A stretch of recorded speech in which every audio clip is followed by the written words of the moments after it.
Scream 7 releases in theaters next week, and whilst the franchise is on topic, I thought now is a good time to look at the forgotten MTV Scream TV series. The series ran from 2015 to 2019 and contains 3 seasons, so I thought today we could look at all 3 of them and rank them from worst to best. I will get round to the film series once the 7th Scream does release, but for now, let's rank all 3 seasons of the Scream TV series. I'm coming back from the fire!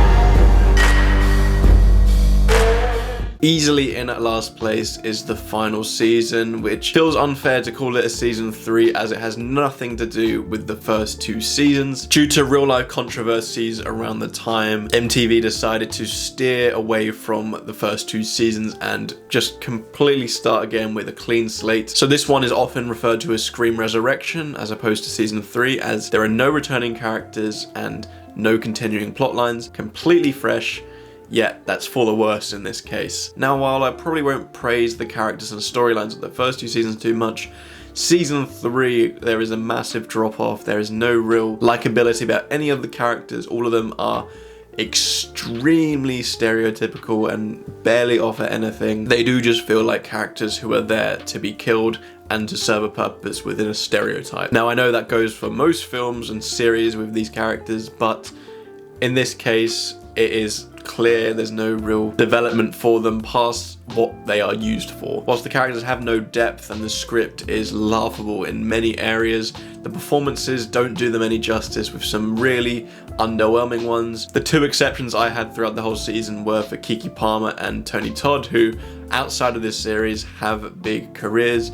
May Tony Todd rest in peace. But another thing which just really irritated me with these characters is their unnecessarily suspicious activities that are sprinkled throughout the season. I can now say, having watched it all, that there were plenty of moments where characters would just act very odd and suspicious, and it ultimately meant nothing as they weren't the killer. And looking back, I don't know why they did that. Because of all these weird mannerisms and activities, it was actually kind of hard to pinpoint who the killer or killers were. Ultimately, once we got the final reveal and their motivations, it felt very lackluster and baffling. Past the 2 mentioned performances, the only real standout of this season is the fact that the original Ghostface mask is used, and while that is cool to see in TV show form, I didn't actually mind having a different mask for those first 2 seasons. So yeah, the 3rd season is an absolute disaster and one of the weaker seasons of television that I have seen.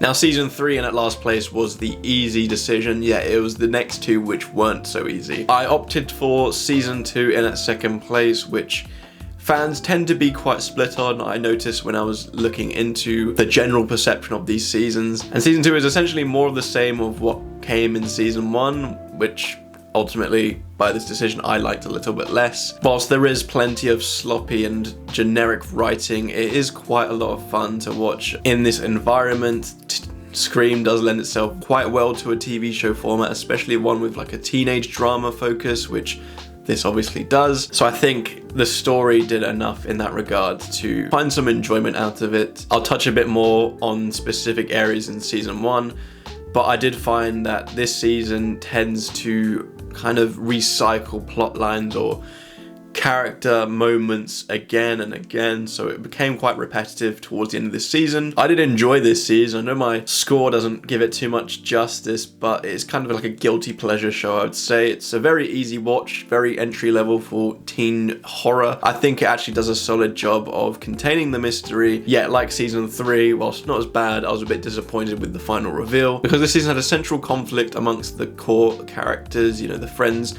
dynamic was a bit fractured in areas, so I thought it lent itself to having a very shocking twist, yet they went for the basic option and the one which felt like it was too obvious, so that was a bit disappointing. I did still have fun with it, but ultimately misses out on top spot.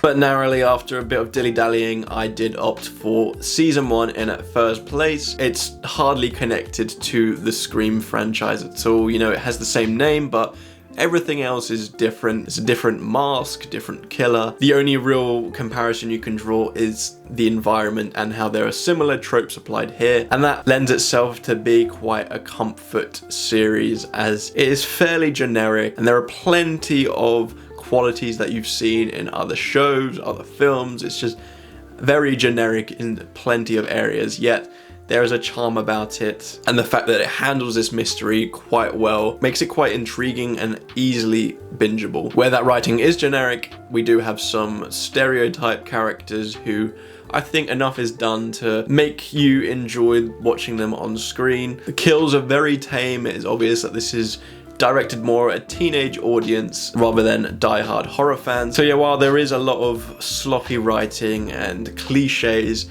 I do think the way it holds up the mystery from start to finish and provides a satisfying ending and reveal in that regard does make it quite an enjoyable guilty pleasure series to watch. So yeah, that was my ranking of all 3 seasons of the Scream TV series. Let me know what you think down below if you have seen it. I did watch the first 2 seasons when they came out and recently rewatched them all alongside that season 3 in order to make this video, and yeah, I had a lot more fun with it when I was younger, before I properly started reviewing films and thinking about them in that regard. But I think shows like this you're not supposed to, and that's why I tried to incorporate that into my score, whilst also saying that you can have a fun time with it, but there are a lot of problems narratively and with acting and plot holes in that regard. So yeah, you can switch your brain off with it, and it's quite a fun little bingeable late night watch, but that season 3 was not fun at all. Thank you so much for watching. As I mentioned, I'm going to be ranking the Scream films in the near future once they're all released, so make sure to stick around for that, and I hope to catch you soon.